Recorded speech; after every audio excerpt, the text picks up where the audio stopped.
The Bill of Rights is very important. Every American, whether able to recite them or not, enjoys the protections laid out by the founders, and the Constitution would never have been signed without the first 10 amendments. There were originally actually 12 amendments, but it was the right-assuring list of 10 that made it into the Constitution.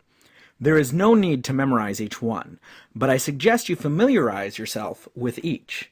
The following is simply a list of a summary of the first 10 amendments. Knowing what each guarantees is important. Amendment 1. This guarantees the freedom of religion, speech, press, and peaceable assembly. Amendment 2. This guarantees the right to bear arms. This doesn't mean tickets to the gun show. Well, not that gun show anyway. The meaning of the Second Amendment today is one of the most debated issues. Some say that it only gives the right to bear arms to maintain a militia. Today, that would be handled by the military and police forces.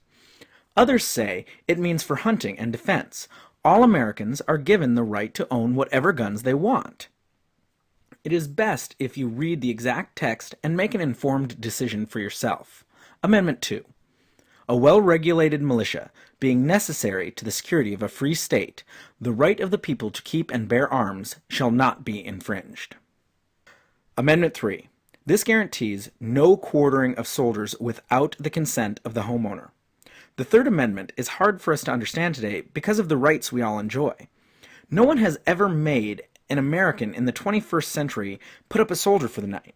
But housing the military was something colonials had to do before and during the Revolution.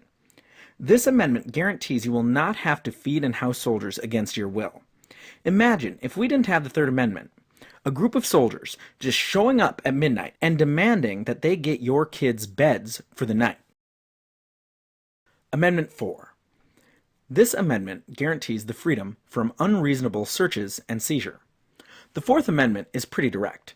If the police or another government agency want to search you, your possessions, or your property, or take your stuff, they need a warrant. Now, if an officer has obvious reason, they can search an individual. But if they want to go through your home or stuff, generally speaking, the Fourth Amendment means authorities will have to go to a judge and convince them they have good reason, and that the search is reasonable. Amendment 5.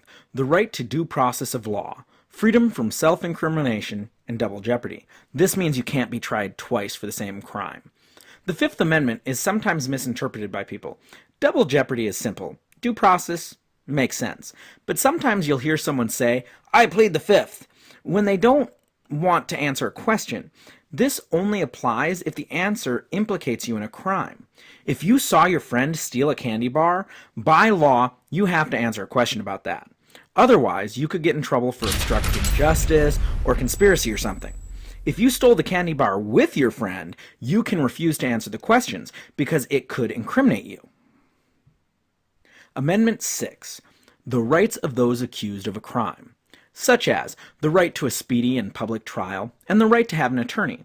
If you like cop shows or have some experience with being arrested, you are familiar with some of these rights. The Sixth Amendment says they can't make you sit in jail for 10 years awaiting trial.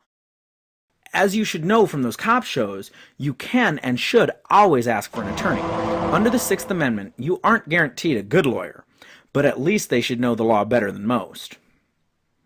Amendment 7. This is the right of trial by jury in civil cases. Realize that civil cases aren't the same as criminal cases. Civil cases are when people sue each other. If a civil case is over a lot of money, the Seventh Amendment says it is to be tried by a jury. For example, O.J. Simpson was found not guilty for the murder of his wife in the criminal case, but he was found guilty in the wrongful death suit filed by his wife's family. Civil court can't send you to jail, but they can make you pay. It only takes a majority decision to be found in the wrong for civil cases. In Simpson's case, he had to pay his wife's family millions of dollars. Amendment 8. The freedom from excessive bail, cruel and unusual punishments. The Eighth Amendment is simple. If you stole that candy bar, they can't say you have a $50 million bail, or else you'll stay in jail until after you're found not guilty. Also, if found guilty, they cannot torture you. Amendment 9. The rights not listed may exist, and just because they are not listed doesn't mean they can be violated. The Ninth Amendment says, any right that a person obviously has cannot be denied, because it isn't in this list. As an example, the Bill of Rights does not explicitly state you have the right to eat a candy bar, but the Ninth Amendment basically guarantees you that right. Amendment 10. The powers not given to the federal government by the Constitution are retained by the states. Remember, the states were very nervous about giving away their power to the federal government. The 10th Amendment states that everything that isn't expressly stated as controlled by the federal government is still handled by the states. Today, this works very well when politicians in the national government want to wash their hands of a political issue. Because of the 10th Amendment, several hot-button issues are decided by the states. Okay, so to recap the Bill of Rights. The Constitution is one of the most important documents in history, and this Bill of Rights is important because the Constitution would never have been signed without it. But not only did the Bill of Rights get the Constitution ratified, it guaranteed the rights of U.S. citizens in a way that had never been done before. The rights of U.S. citizens are still protected as much or more than anywhere else on Earth.